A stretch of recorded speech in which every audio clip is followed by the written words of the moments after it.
పత్రిక పాఠముగా 1 యోహాను 1వ అధ్యాయము 9వ వచనం. మన పాపములను మనం ఒప్పుకొని ఎడల ఆయన నమ్మదగిన వాడును నీతిమంతుడును గనక మన పాపములను క్షమించి సమస్త దుర్నీతుల నుండి మనల్ని పవిత్రులుగా చేయను. 1 John 1:9. If we confess our sins, he is faithful and just to forgive us our sins and to cleanse us from all unrighteousness. 2 కొరింథీయులు 12వ అధ్యాయము 9వ వచనం.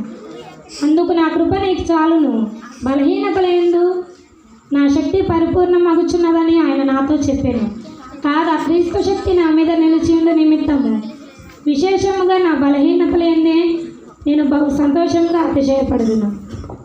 2 Corinthians 12:9. And he said unto me, my grace is sufficient for thee, for my strength is made perfect in weakness.